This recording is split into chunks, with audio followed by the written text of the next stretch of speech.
आप देख रहे हैं आज पाकिस्तान। मेरी और मेरी पूरी टीम की तरफ से आपको जुम्मे की बहुत बहुत मुबारकबाद।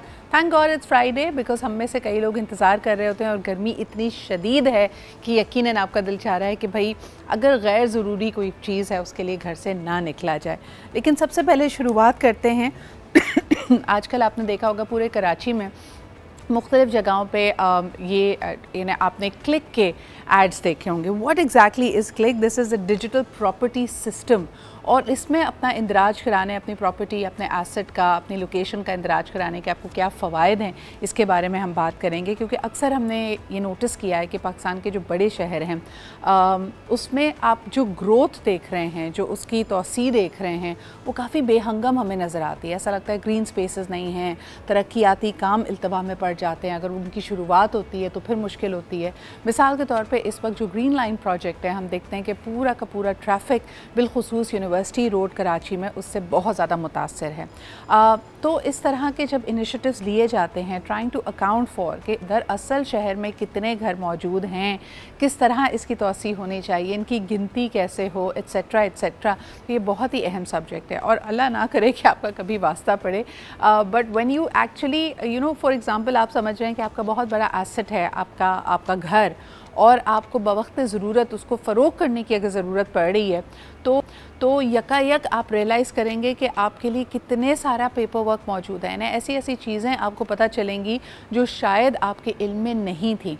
And that is what exactly our first segment is going to be about. तो आइए ज़रा इस पर बात करते हैं। प्रॉपर्टी सिस्टम जो कि कराची में इंट्रोड्यूस किया गया है, इस वक्त आपको कहा जा रहा है कि अगर आपके घर ये टीम पहुँचे तो उसके साथ ताउन कीजिए। इसके अलावा ट्रांसपेरेंट लैंड मैनेजमेंट की तरफ ये एक बड़ा कदम है, क्योंकि कराची और दूसरे बड़े शहरों में अक्सर आप सुनते रहते हैं लैंड माफिया के हवाले से कि पहले चाइना कटिंग या अदरवाइज़ पहले चीज़ों पर कब्ज़ा किया जाता है और बड़े बड़े प्लॉट्स की लेन देन कैश में हो रही है। आइए ज़रा इस पे गुफ्तगू करते हैं। हमारे साथ मौजूद हैं राय बशारत अली साहब, जो कि एडवोकेट कोर्ट में और लीगल टैक्स कंसल्टेंट भी हैं। बहुत बहुत शुक्रिया बशारत साहब हमारे साथ मौजूद होने के लिए। बताइएगा ज़रा कि ये जो नया सिस्टम इंट्रोड्यूस किया जा रहा है, दिस डिजिटल प्रॉपर्टी सिस्टम, ताकि स्ट्रीमलाइन किया जा सके कराची में जो मुख्तलिफ बिल्डिंग्स हैं, लोकेशंस हैं, लैंड है, उसको बेहतर तौर पे मैनेज किया जा सकता है। क्या इस वक्त की इसकी प्रोग्रेस है और लोगों का क्या रद्द अमल है इसकी तरफ? अस्सलाम वालेकुम। बहुत शुक्रिया तारुफ करवाने के लिए। आपको ये बताता चलूँ कि जैसा कि आप जानती हैं कि ये वर्ल्ड बैंक के ताउन से प्रोजेक्ट किया जा रहा है। इस प्रोजेक्ट के तहत जीएस टेक्नोलॉजी का इस्तेमाल करते हुए ब्लॉकचेन की टेक्नोलॉजी इंट्रोड्यूस की गई है। जीआईएस के ज़रिए आपके जितने बिल्डिंग्स के मैप्स हैं, जितने एरियाज़ हैं, उसमें कौन से रेजिडेंशियल एरिया हैं, कौन से कमर्शियल एरिया हैं, कौन सी एग्रीकल्चर लैंड है, तो उसकी डिटेल मैपिंग के बाद उसको ब्लॉकचेन टेक्नोलॉजी के ज़रिए महफूज किया जा रहा है। अब इससे ये हो रहा है कि बड़े से लोगों को इसमें परेशानी हो रही है। जैसा कि आपको पता है जालसाजी का अमल बहुत ज़्यादा है। बड़े से लोग हेजिटेंट हैं अपनी इंफॉर्मेशन देने में, लेकिन गवर्नमेंट बार बार इसको मुख्तलिफ आप जानती हैं मुख्तलिफ जगहों पर डिस्प्ले कर रही है, न्यूज़ में एड्स आ रहे हैं कि आप इसको फैसिलिटेट करें। चूँकि ये भी प्रोजेक्ट काफ़ी ताख़ीर का शिकार भी हुआ है, अभी इस पर काम हो रहा है और इससे काफ़ी ज़्यादा फ़ायदा हासिल है। इसमें 60 to 70% जो केसेस हाई कोर्ट्स में और बाकी से जगहों पे चल रहे हैं वो मोस्टली ज़मीन और लैंड के केसेस हैं। तो इस सिस्टम से हमें फ़ायदा क्या होने वाला है, इससे हमारा जो ज़मीन की ट्रांसफ़र है वो बड़ी ईज़ हो जाएगी।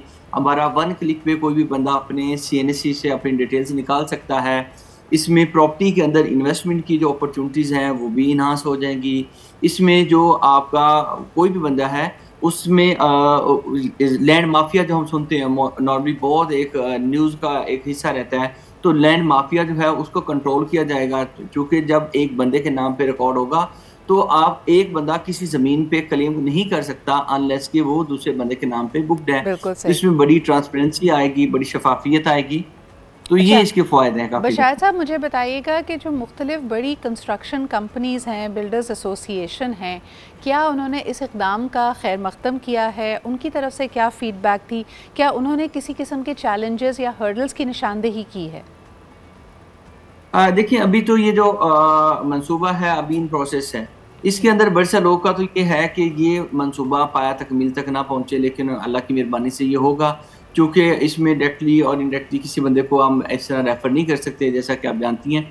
लेकिन ये है कि इसमें बड़े सारे लोग इसको जहाँ पे इसको रजिस्ट कर रहे हैं उसमें मेजोरिटी ऑफ द ऑडियंस वो है जो इसको पसंद कर रही है। इसका बहुत ज़्यादा फ़ायदा है यू कैन से कि बिल्डर तो चाहेगा कि आपकी डिजिटलाइजेशन ना हो, ठीक है, लेकिन इन द मीनवाइल वो लोग जो कहते हैं कि प्रमोट हो इन्वेस्टमेंट इन प्रॉपर्टी, तो बिल्कुल इसको पसंद कर रहे हैं कि इस मंसूबे को। बशायर साहब, मुझे बताइएगा कि आपकी नज़र से भी कई लैंड डिस्प्यूट्स या प्रॉपर्टी डिस्प्यूट्स जो आते हैं उसमें कई क्लेमेंट्स आ जाते हैं। मिसाल के तौर पे किसी वालिद ने अगर कोई ज़मीन या घर बनाया, उसके बाद उसके तमाम बच्चों के बीच में इत्तेफाक राय नहीं होता कि इसको रखना है, बेचना है, किस कीमत पे बेचना है।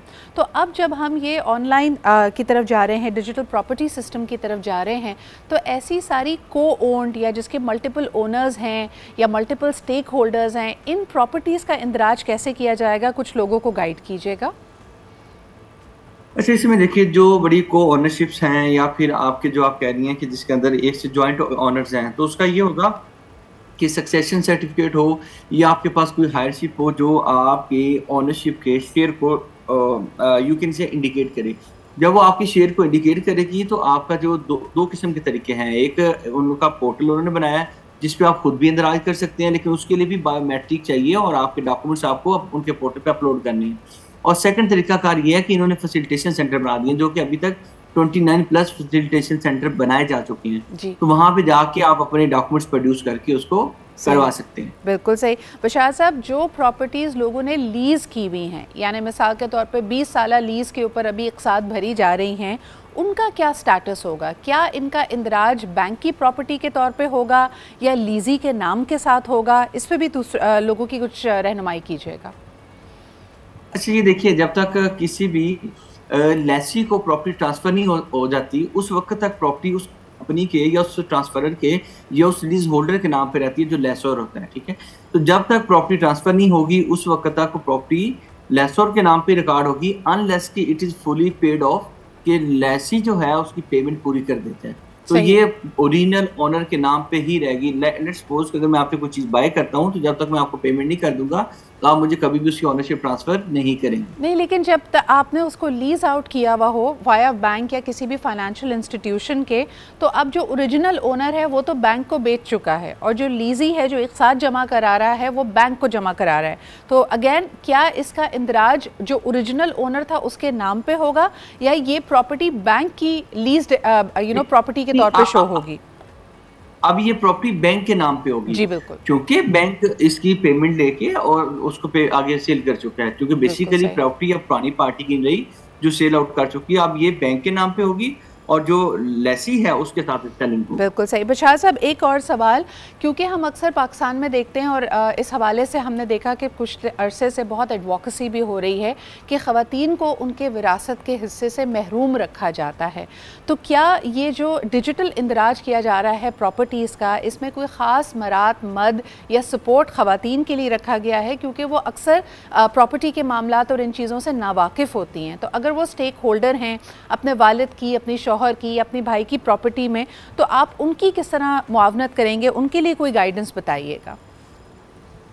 अच्छा, मैं इसे बता दूं कि इसके लिए एक बड़ा अच्छा इक़दाम गवर्नमेंट ने पहले लिया था, शायद आपको इल्म हो, सुप्रीम कोर्ट ने भी एक फैसला दिया था। उसके बाद इन्होंने जो वुमेन हरासमेंट सेल कैम किए, ठीक है, वो उसके अंदर भी इसका एक सेगमेंट है जो इस चीज़ को डील करता है। लेकिन पर्टिकुलरली अगर करंट प्रोजेक्ट के साथ लिंक करें तो इसका कोई वुमेन के साथ कोई पर्टिकुलर लिंक नहीं है, इसका तो सारा मकसद ही डिजिटलाइजेशन है।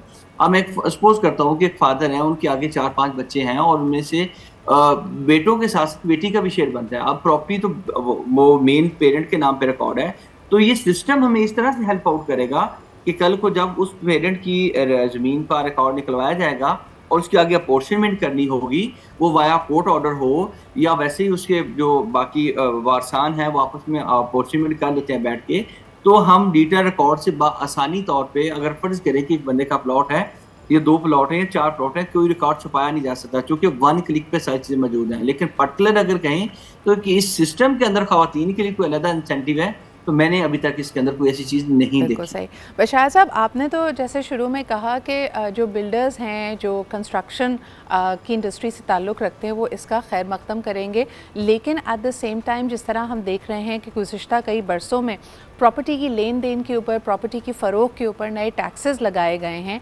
आज भी बहुत सारी जो ट्रांजैक्शंस हैं वो इनफॉर्मली हो रही हैं। लोग उसको कैश में करना पसंद करते हैं, उसको अंडर इनवॉइस करते हैं, उसके ऊपर टैक्स बचाने की कोशिशें करते हैं। तो क्या इस वक्त जो सूरत हाल है, हमने देखा कि बजट आने वाला है, ऑलरेडी आबाद या बिल्डर्स एसोसिएशन मज़ीद मराद की इंसेंटिव्स की बात कर रहे हैं ताकि इस शोबे में भी जो एक फ्रीज़ आया हुआ है, लोग ज़्यादा लेन देन नहीं कर रहे हैं, रुकावट आई हुई है, उसको दूर किया जा सके। But with the formalisation of this sector, यानी अगर आप इसको डिजिटली प्रॉपर्टीज़ को रजिस्टर करते हैं, क्या आपको लगता है कि वो इनफॉर्मल इकोनॉमी के जो मद्दाह हैं, जिससे उनको बहुत ज़्यादा इंसेंटिव्स मिलते हैं, उनकी तरफ से कोई पुशबैक आएगा? अच्छा, मेरी राय है ये है, आप देखें प्रॉपर्टी के ऊपर आप भी शायद इल्म रखती होंगी, आपने बिल्कुल वजह फरमाया कि उसके ऊपर आपके एडवांस टैक्सेस हैं, उसके ऊपर आपकी स्टैंप ड्यूटी है, आपके ट्रांसफ़र टैक्सेस हैं, आपके प्रोविंशियल काफ़ी सारे टैक्सेस हैं 18वीं तरमीम के बाद, चूँकि अब ये प्रोविंशियल एक मैटर है। तो इसके ऊपर मेरा ये ख्याल है कि बड़ा एतमाद लोग का बढ़ेगा। वो इस तरह से बढ़ेगा कि जब ये एक सिस्टम है जिसके अंदर जो इन्वेस्टेड है उसके लिए बिल्कुल आसानी है कि अच्छा, जो बंदा सेल कर रहा है ये प्रॉपर्टी उसी के नाम पे है। उसके अलावा आपके प्रॉपर्टी के डिस्प्यूट्स बहुत ज़्यादा कम हो जाएंगे। उसके अलावा आपका ये जो हमारा बेजा ये ब्यूरोक्रेसी का रोल है, या हमारा पटवार खानों का रोल है, वो काफ़ी ज़्यादा मतलब ख़त्म हो जाएगा। तो जिससे आप घर बैठे हुए शायद बायोमेट्रिक के अलावा सारी चीज़ें ही ख़त्म हो जाएंगी। तो इससे मेरा ख्याल है कि ये बड़ा एक अच्छी प्रमोट करेगा इस आपने जैसे इशारा किया बशायर साहब के जो अनफॉर्चुनेटली एक हमारे यहाँ करप्शन का एलिमेंट है कि फ़ाइल को सिर्फ मूव करना, ट्रांसफ़र को मूव करना, उसका एक कमीशन, एक फ़ीस या आम ज़बान में जिसको चाय पानी कहते हैं, वो तमाम चीज़ें ख़त्म होंगी। बिकॉज जब सिस्टम पे ऑनलाइन ये सब चीज़ें आ जाएंगी तो शायद वो ह्यूमन टू ह्यूमन कॉन्टैक्ट जो इस तरह की चीज़ों को बढ़ावा देता है, जो इस तरह की चीज़ों को स्पेस देता है, उन सबको ख़त्म किया जा सकेगा। एक बहुत बड़ा मरहला है, लेकिन ये एक बेहतरीन कदम है। इसको कामयाब बनाने में हम में से हर एक को अपना हिस्सा डालना है, हर शहरी ने इसका खैर मकदम करना है। वक्ती तौर पे शायद आपको इसके इंदराज में, इसके पेपर वर्क में थोड़ा सा आपको लगे कि यार ये तो this is causing discomfort, but it is the best way forward. बहुत बहुत शुक्रिया। राय बशारत अली साहब हमारे साथ मौजूद थे।